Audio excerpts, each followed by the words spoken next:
Good morning YouTube. It's been a few days since we actually did the last video on the BMW with the headlights out. So if you're not caught up, first of all, there's a shit car, there's another shit car, and there's another shit car. But if you're not caught up on the BMW, basically this headlight, I just thought it was Xenon's gone, but it turns out there's something totally gone in it, and I'm pretty sure it's the ballast. All this condensation here, it gets wet underneath and then it just absolutely fries the ballast. So I had to do it on the last video and I said I'll just buy a headlight. Now, if I knew how difficult it was, never mind, I'll rephrase that. If I knew how expensive the BMW Xenon adaptive headlights were, well, I still would have done this, but I would have been a lot less happier. I thought it would have been cheaper.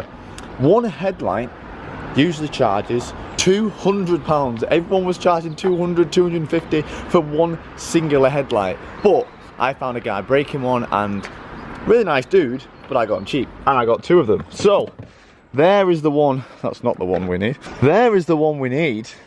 And they actually do work. I got him to turn them on. This is the one we need. So we're just going to change the whole headlight. Now I'm probably just going to either keep the driver one for spare or just sell it. But it's not where it works. And we just need to change the bulbs over. But first of all, I'm going to need to take the bumper off. So let's get the bumper off. I'm not sure how difficult it's going to be.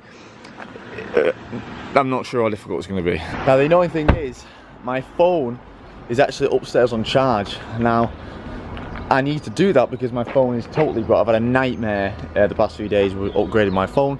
I had a phone call from a company who pretended to be EE, who weren't actually EE. Yeah, that was fun. Ended up taking out a contract. It was actually EE, but it was from a third-party company.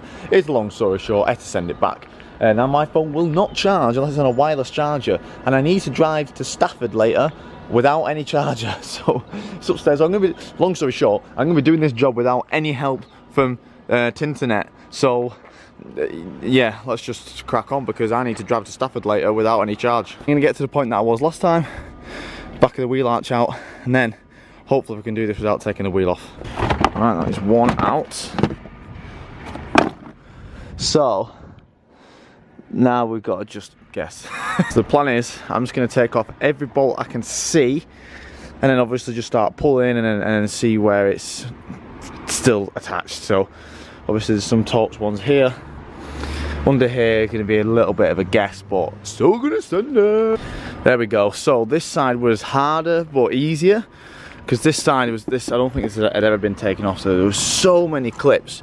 But the bumper's actually proper. So you've got one 10mm bolt going through the big bracket through that, and then two 8mm. But because this side has had a little bit of a bump, the 8mm isn't there. I know it is, but it's just not lining up. I could probably get that lined up straight, actually. I could probably do a better job on this side. I don't know what the fuck that is. Someone's put some silicone in it to keep it where it is, but now I know how it goes on. I could probably do a better job because it's just been bodged. It's had a bit of a dent on this side. You see from the wing there, it's cracked. I don't know what the fuck all that shit is, but I'll be able to do a better job. And someone's put a huge screw through there, so. But the two little 8mm bolts are still in there, so I'm going to try and do a better job of lining up on that side. But for now, this also freaked me out. These pop out. They just literally, they don't sit in there very nicely. They just literally just pop out, and they're on two little springs, and it's, yeah, it's a very weird design. I'm not sure how I'm going to fix that, but this one has got the springs in there. But yeah, just drop the bumper down. That's all we'll need, and then we'll be able to get the lights out. I don't need to remove this light, but I'm thinking instead of just trying to go underneath there and be dead fiddly and stuff, I'll probably just, because I do need to change the Xenon. Don't forget I've got the new 6000 Kelvin Xenons. So I'm going to put them in the lights while they're out. Saves the job later on. We've got brand new Xenons in there.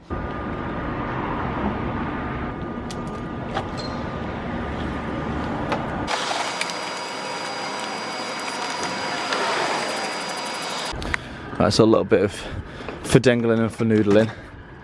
So many fucking wires and shit attached to it. I have to try and remember where all these go. There we go. Oh. On the back casing, so the back casing is just absolutely knackered, so it's probably letting all the water in there. There's probably some more somewhere as well. But yeah, absolutely soaked inside there. Not cool. Right, before we crack on, we're actually going to make sure this light works. I have heard a story about that once the ECU sees that tries to start the light so many times and it doesn't power on, it actually blocks it off. Not sure how true that is. but it is German. So let's just turn the light on and pray that that Xenon actually lights up. Alright, pray. That one's on, come on. Yes! Oh my god, was that cold clip blurry? Sorry guys. Good news, Xenon's working. Holy shit, that's bright. So yeah, let's just change over. We're going to change over the rings, the M-Tech rings. Let's put the new Xenons in as well. Right, so while it's out the car, I'm going to put the new Xenons in. So that is the old one, which is a Philips one. And this is the new one, which is a Lunex one. So not as good as a brand, but these are ultra blue. So they're the old ones. They're really white. They're fucking bright. My eyes are gone bluer. And then the new ones, they're just a bit more bluer. So I didn't want to go stupid blue, but they are just a little bit more bluer. So just nice. And they're like pure white, and they're like white with a bit of yellow. So yeah, let's get them ones in. That looks like we're both ones in. Nice and blue. Cool.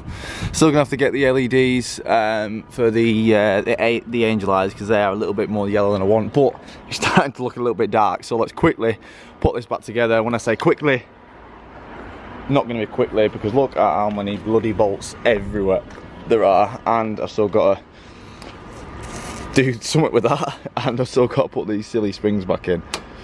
But I think you just pull these out through there, put them in, pop them back. That's how it works. And we're on. So many like little annoying screws, but we're on. I've actually pissed about this side of the bumper to get it lining up a lot better now, so it's kind of like perfectly the same as that side. I had to use one of the bolts off this side because one of them is missing, and to get it perfect I'm gonna have to get a new wing and a new bumper really. Pretty much. No, probably just a new wing. Yeah, just a new wing. It's a long story, but it's not perfectly bolting in correctly, but I've managed to get it so it almost is. But yeah, there we go. Oh my god, what an annoying job. I actually don't know what time it is. Hopefully it's like 11, half 11, but I'm gonna go up and have a look now, because we need to get off to Stafford and pick up some bits and bobs. But there she is, she's in. I'm so glad it didn't rain. I genuinely thought it was gonna rain. But let's show you the guys the finished product. There we go, they're on. And we're back together, yes. Oh, sick blurry camera, bro. So there we go. The Beamer actually looked sick when the bumper was on this floor, so I'm definitely not putting this put it on coilovers, but we may possibly just put some nice lowering springs on it. But for now, guys, I've got a load of stuff to do. Oh, fucking hell, mate. I've got a load of stuff to do today, so thanks for watching. And again, this is going to be like a little bit of a build-up series. We're not going to be hugely modifying this car. We're going to be getting it back to its original glory. So there's a couple of things that need doing. There's actually a bit of a pipe here that's got a split in it. So I need to find that pipe somewhere. But yeah, thanks for watching, lads. I'm going to get some food. I'm starving. I need to go and do about a 6-hour drive now. So, yay.